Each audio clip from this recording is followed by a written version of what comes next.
नमस्कार मंडळी. कोणत्या पापामुळे स्त्री वेळेपूर्वीच विधवा होते? भगवान विष्णू आणि माता लक्ष्मी क्षीरसागरात शेषनागाच्या शैर्यावर विराजमान होते तेव्हा माता लक्ष्मीच्या मनात एक जिज्ञासा उत्पन्न झाली आणि त्यांनी भगवान श्रीहरी विष्णूंना प्रश्न विचारला, हे प्रभू, कोणत्या कारणामुळे एखादी स्त्री वेळेपूर्वी विधवा होते? असे कोणते पाप आहे की जे एका पतिव्रता स्त्रीलाही विधवा बनवते?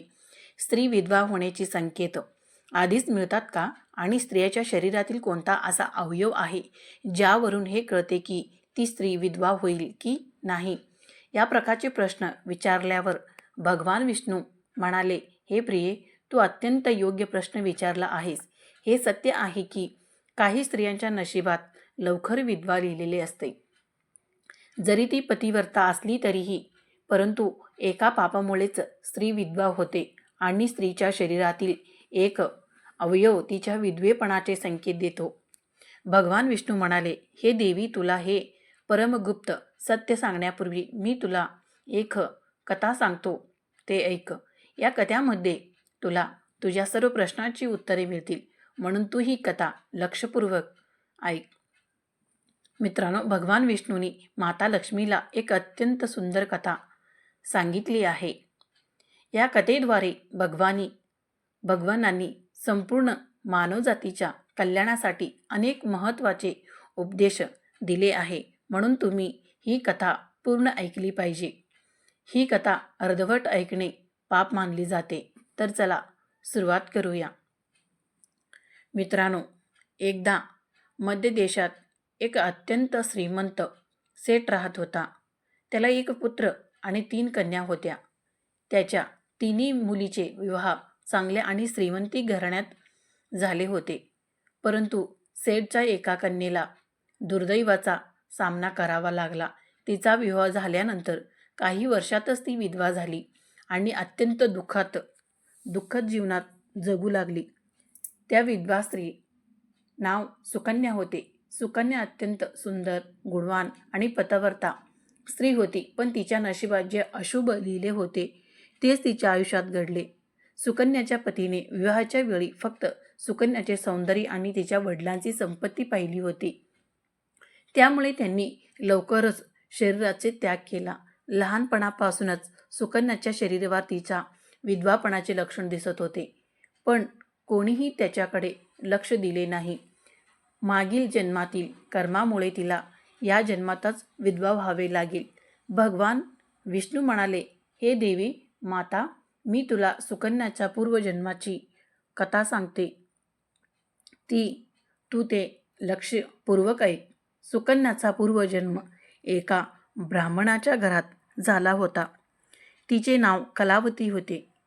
ती ब्राह्मण राजाला अत्यंत प्रिय होती. त्यामुळे त्याचे घर धनधान्याचे परिपूर्ण होते. त्यांच्याकडे खूप संपत्ती होती, त्यामुळे ती गर्विष्ठ झाली होती. तो ब्राह्मण आपल्या कन्या कलावतीवर फार प्रेम करत असे, कारण ती त्याची एकुलती एक कन्या होती. कलावती अत्यंत सुंदर होती आणि वडिलांच्या लाडामुळे ती बिघडलेली होती. तिला कधीही कोणत्याही गोष्टीचा कमतरता भासू दिली नव्हती. तिला आपल्या सौंदर्याचा प्रचंड अहंकार होता. जेव्हा कलावती मोठी झाली तेव्हा तिच्या वडिलांनी तिच्या विवाहाचा विचार केला, पण त्यांनी एक अटी घातली. जो कोणी कलावतीशी विवाह करेल त्यांनी त्यांच्या घरी राहावे, म्हणजे घर जावई बनावे. ही एक अट ऐकून अनेक विद्वान ब्राह्मण आले, पण कलावतीने कोणालाही पसंत केली नाही. तिने अनेक विद्वानाचा अपमान करून त्यांना घराबाहेर काढले. एक दिवशी एक अत्यंत सुंदर ब्राह्मण भिक्षा मागण्यासाठी तिच्या घरी आला.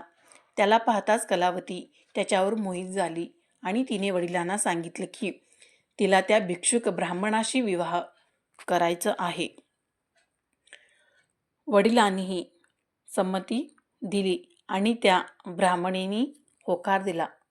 विवाहानंतर काही दिवस कलावती आपल्या पतीशी प्रेमाने वागू लागली, पण काही दिवसातच तिचे खरे स्वरूप समोर आले. ती पतीला नोकरासारखे वागू लागली, त्याला नावाने हाक मारू लागली. स्वतः पतीच्या सेवा करण्याऐवजी पतीकडून स्वतःचे पाय दाबून घ्यायला लागली. ती स्वच्छाचारी झाली होती. ती पतीच्या आधी जेवू लागली. कोणत्याही धार्मिक कार्यात त्याच्यासोबत बसत नव्हती. पती खूप दुःखी झाला. त्याने तिला समजवण्याचा प्रयत्न केला, पण ती ऐकत नव्हती. शेवटी तो पती घर सोडून वनात जाऊन तपश्चर्या करू लागला. कारण शास्त्र सांगतात की दुष्ट आणि स्वेच्छाचारी पत्नीचा त्याग करावा. कलावतीलाही याचे काहीही दुःख वाटले नाही. ती म्हणाली, माझा भिकारी नवरा काही कमावचा नव्हता. काही काळानंतर तिच्या वडिलांवर चोरीचा आरोप झाला आणि त्यानंतर त्यांना कारागृहात टाकले गेले. संपूर्ण संपत्ती गेली. कलावती आणि तिच्या आई दुसऱ्यांच्या घरी काम करू लागल्या. नंतर कलावतीला एकटेपणा जाणवू लागला आणि ती पतीला शोधायला वनात गेली, पण तिला तो सापडला नाही. अचानक एक सिंह आला आणि त्याने कलावतीवर हल्ला केली. त्या क्षणी तिचा मृत्यू झाला. मृत्यूनंतर यमदूत तिला यमलोकात घेऊन गेला. यमराजांनी तिच्या कर्माचा विचार करून तिला नरकात पाठवले. अनेक वर्ष नरकात भिक्षा भोगल्यानंतर तिला पुन्हा मनुष्य जन्म मिळाला. सुकन्या म्हणून भगवान विष्णू म्हणाले, हे देवी, आता मी तुला विधवापणाची लक्षणे सांगतो. पायाच्या लक्षणाचे वर्णन तसे जी स्त्री पतीचा अपमान करते, त्याला नावाने हाक मारते आणि पतीच्या आधी जेवते, ती स्त्री नक्कीच वेळेपूर्वी विधवा होते. पतिव्रता स्त्री कधीही पतीचा अपमान करत नाही. ती सदैव पतिनिष्ठ असते. अशी स्त्री मृत्यूनंतर माझ्या लोकांना प्राप्त होते. तर मित्रांनो, अशा प्रकारे भगवान विष्णूंनी माता लक्ष्मीला ही संपूर्ण कथा सांगितली. या सगळ्या घटनेनंतर माता लक्ष्मी म्हणाला, हे प्रभू, ही कथा नक्कीच मनाला हलवून टाकणारी आहे, पण मानवासाठी यात नेमकं संदेश कोणता आहे? मग भगवान विष्णूंनी अतिशय शांत स्वरात सांगितले, हे देवी, या कथेत केवळ विधवापणाचा भय नाही, तर जीवन जगण्याचा मार्ग दडलेला आहे. कारण जेव्हा अहंकार ओख्यात भरतो, तेव्हा माणूस नात्याची कदर करेनासा होतो. प्रेम कमी होते, आदर नष्ट होते आणि तेथूनच दुःखांची सुरुवात होते. कलावती सुंदर होती, श्रीमंत होती, पण नम्रता नव्हती.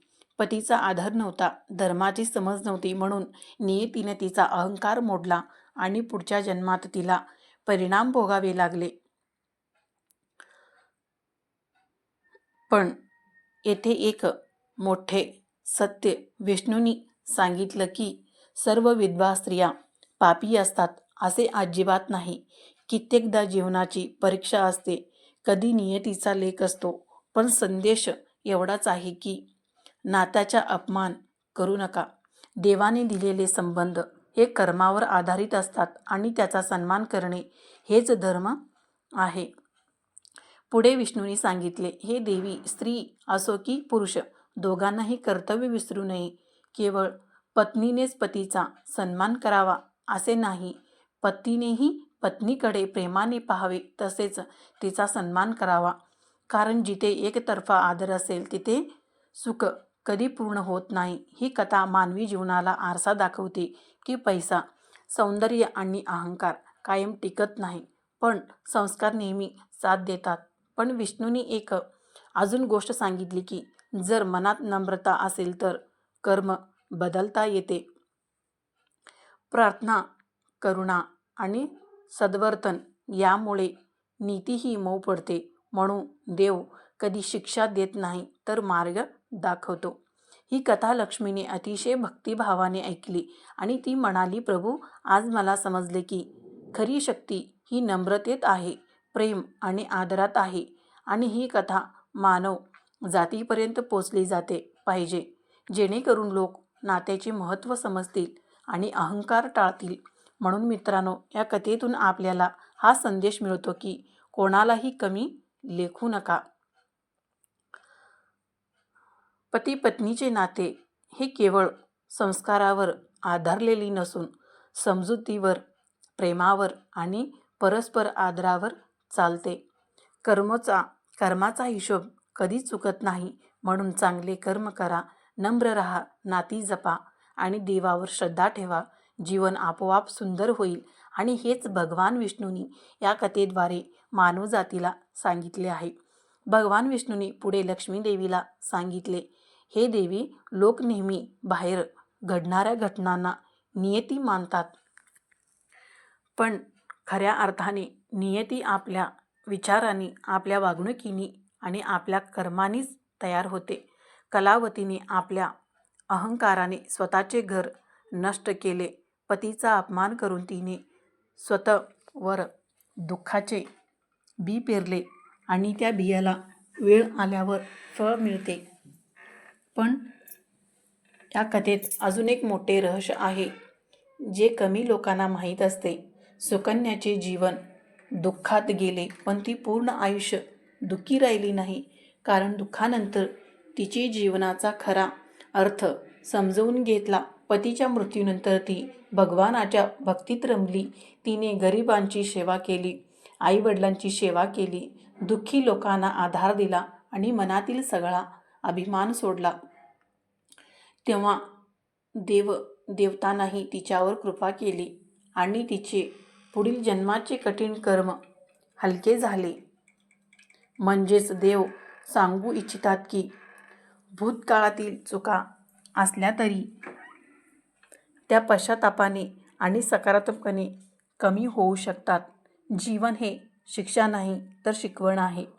पुढे विष्णूंनी सांगितले, हे देवी, समाजात काही लोक अशा कथाचा चुकीचा अर्थ काढतात आणि स्त्रियांना घाबरतात.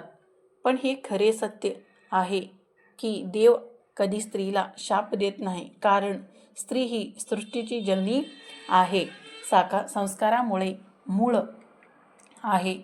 म्हणूनच या कथेत देवाने शिक्षा नाही तर समज दिली.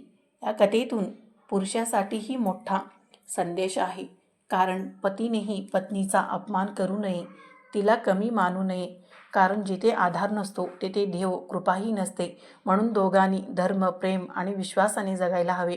हे सांगून विष्णूंनी लक्ष्मीला सांगितले की जो ही कथा भक्तिभावाने ऐकतो, समजतो आणि आपल्याला जीवनात आदर, नम्रता, सद्वर्तन आणतो, त्याचे जीवन सुखी होते, त्यांच्या घरात शांती नांदते आणि देवकृपा मिळते.